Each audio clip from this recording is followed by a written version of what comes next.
Hello to Life in the Hills talk show. Priscilla Johnson's joining me. I'm Paul Arnold. And we started off a couple months ago doing this talk show to give you, the residents, information about what's going on in our community because there were so many things changing, and we're so glad that things continue to change where we're having people come in to visit you, your family, your friends, and as the chaplain, I'm getting requests from clergymen and women, all clergy, wanting to know when they come to visit. So I'll be sending out a notice to all of them, and if you want a copy, just contact me. But Priscilla, what are you the most excited about right now with the changes? Well, it is, I have to say, just really warms my heart to see all of the family and some friends coming to the Meadows, which is the area where I am primarily now, and to see all of those folks coming in and just to hear how happy residents are. Residents really seem much more engaged, there are more smiles. It's just a much happier atmosphere all the way around. I don't know about you, but spring comes around, I'm a happier person than during the winter. Oh, for sure. And I get over the grumpies, and it's nice outside, and we're recording this on March 31st, and it's almost Easter. And yesterday, Priscilla, I did something for our Jewish residents. We had a Jewish Passover luncheon. It's called a Seder. Oh, that's lovely. Yeah. And I know a lot of people didn't know about it, but we just barely squeaked it in with the rules. The rules are that we can't have groups more than 10 unless it's an dining function. Okay. So it sort of worked out. So we had the luncheon for the Jewish residents, and they were so happy. That is fantastic. The other thing along those lines is that now at least in the Meadows, the partitions have come down on the tables, and that has made a huge difference. You wouldn't think so much, but a lot of people were avoiding coming to the dining room even though it was open because they really couldn't hear each other. Right. And so now that is no longer the case, residents are able to just dine like they always did, and it's a real social outlet, and it's just a joy to see. Right, so. And the big news is that Justin Davidson is now our dining manager for our campus. Lou Van Elsley's gone on, and he's taken a position with Trinity Health, going to their different hospitals and locations, managing their dining facilities as well. So I told Lou, I said, maybe I should give you a bottle of aspirin or Advil, because he's going to take on some more headaches, the job he's taking exactly. on. And I congratulated Justin on his new position. I said, but we better keep seeing you over in the Meadows, because we have so much fun collaborating on various projects and stuff.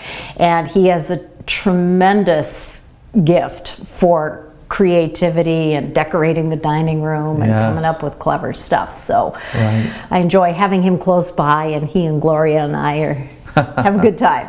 Well, you did an interview with him here about some of his ideas on how he loves to do parties and themes. And Justin has one child, but they're expecting twins. Can you imagine twins? New job. Yes. And 3 children under the age of 3. Yes. Under the age of 2, maybe? Right. Yeah. Should we take a picture of him now and a picture of him a couple of years? You know, the only reason we can laugh is because we're a little beyond that stage. But if we, so. Right.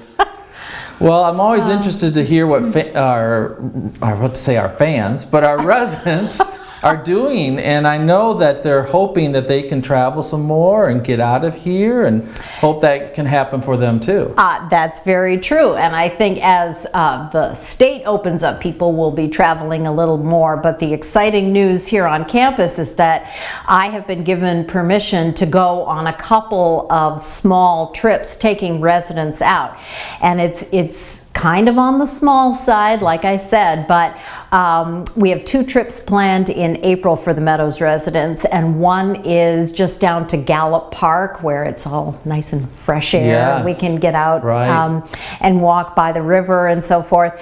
And also there's a really nice playground there, and you can see kids playing and so forth. And the other trip is going to be a nice drive along Huron River Drive to Dexter, where we're going to end up at A&W for root beer floats. Right, yeah. Yes, of course.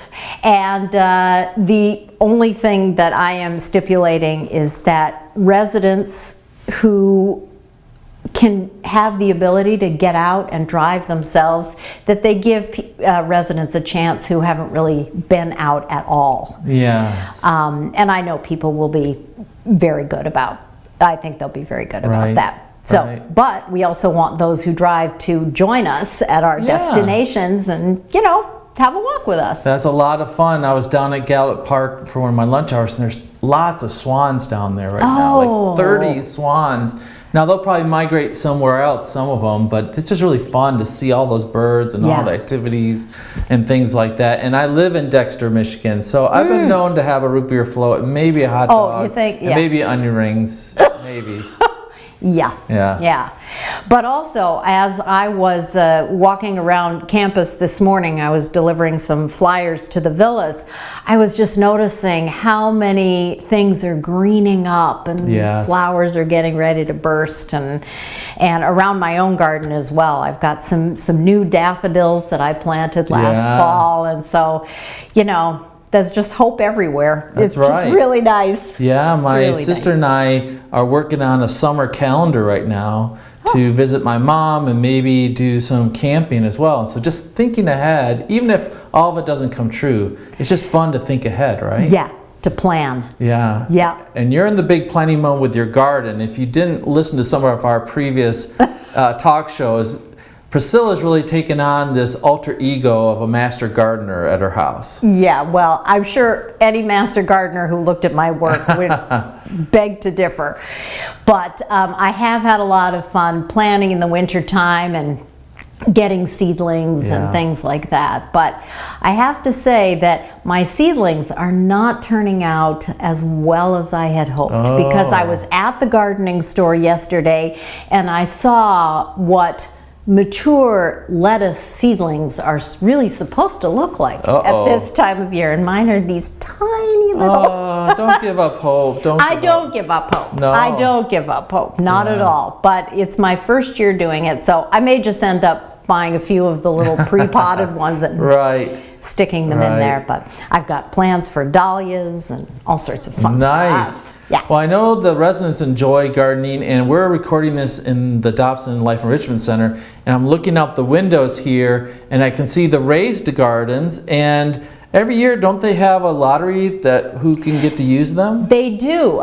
Claire Love, who is in our facilities, she organizes a lottery, and residents can sign up for or put their name in for one of the raised beds.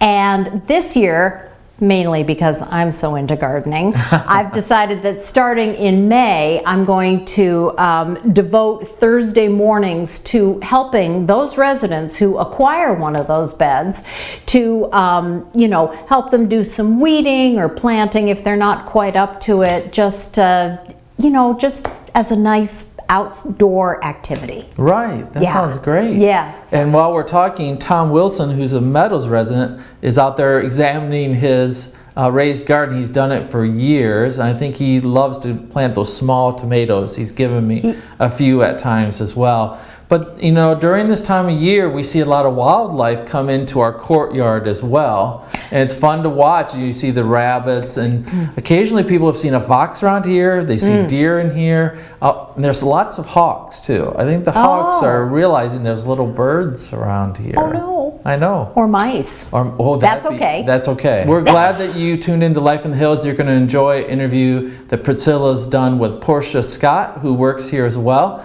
So thanks for joining us today. Hello, my name is Priscilla Johnson, and welcome to Life in the Hills talk show. Today we have with us Porchea Scott, and she is from the housekeeping department here on campus. Welcome, Porchea. Thank you. Yes, and I just have to say that I think in my next life, if I have anything to say about it, I am going to choose to have the name Porchea, because I just think it is a beautiful name. Thank you. I'm gonna get the car soon. Okay. Oh, you're going to get the car Yes. soon. Oh, I see. You've been putting it out into the universe that you're going to just, Yes. gorgeous. That's great. So, tell me how long you have worked at Glacier Hills. I have been here now for 4 years. Started 4 back in years. February of 2017 when I turned 23. Wow, Yes, wonderful. And I think right now I keep seeing you in the Manor. Is that correct? Yes, I just recently moved to the Manor. I've been, I worked in the pavilion for my first 2 years, and then I moved to care and rehab for probably, I want to say, a year. And now I'm in the Manor now, and I love the Manor. I like to get to know all the residents. Absolutely, absolutely. And Porchea and I first met each other a couple of years ago when we were both asked to do a training called hospitality training, and we were both asked to be leaders in that facilitation, and so we got to know each other a little bit at that was definitely point. a good experience. That was definitely, it gave me a chance to get to know you and a lot of other people that I never really spoke to. So Right. It was great to know. Exactly. So when you are when you have your cleaning routine, what does that look like? How many apartments do you clean per day? Okay, so it depends on what area you work in. I say when I worked at the pavilion, I say I had maybe 18 rooms. And then with the care and rehab, probably around the same. The care and rehab is a little more faster because you got discharges, so it's a little fast paced. But now that in the Manor, I have 6 rooms approximately, but they're bigger, so yeah. Okay, so six apartments a day. Yes, that yes, you're doing. And are there other areas that you're responsible for, or? Just for the Manor, like my main floor is the 5th floor, but I may have rooms on the 4th, 3rd, or 2nd sometimes, but mainly on the 5th floor. And I do make sure the public areas, like the floor is vacuumed, and the public bathrooms, and make sure that the pictures and stuff is dusted in the hallway. So. Yeah. Oh, very good, very good. And so when you are away from Glacier Hills, do you live within with a family? I stay with my dad. Me and my dad is like best friends. Eventually I was working on getting my own apartment, but I'm not in a rush to pay any bills right now. So. Right. Who is? So yeah, it's just me and my dad, but I definitely spend time with my family and friends and like everybody else too. That's great. And what kinds of things do you like to do outside of Glacier Hills?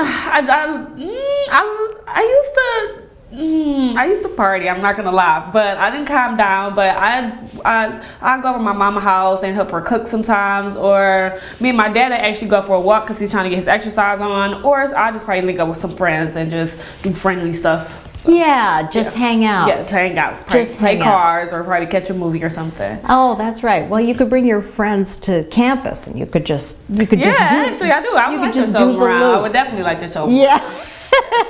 And so, are you musical at all? Do you like to? I love pop. I like my favorite genre of music is pop, but no, I cannot sing or dance. But I definitely enjoy listening to it. Oh, that's great. Well, most of our audience knows me as a classical musician, but I have to say that sometimes I tap into my inner teenage person, and I turn on the 1980s pop. Oh, really? I know that's just. How about Vanity 6? You like them? Pardon me? Vanity 6? Vanity 6? No, I'm not. But I mean, I'm definitely, total pop, like Chicago, Lionel Richie, all of those guys. My parents know about them, yes. Yeah, exactly. Well, you are the same age as my children. So that would be that, yeah. Well, it's wonderful to chat with you, and I hope that everybody gets to see you around campus and now know who you are a little more and engage you. It was good chatting with you too. It was great. All right. Thanks for being with us. Thank you.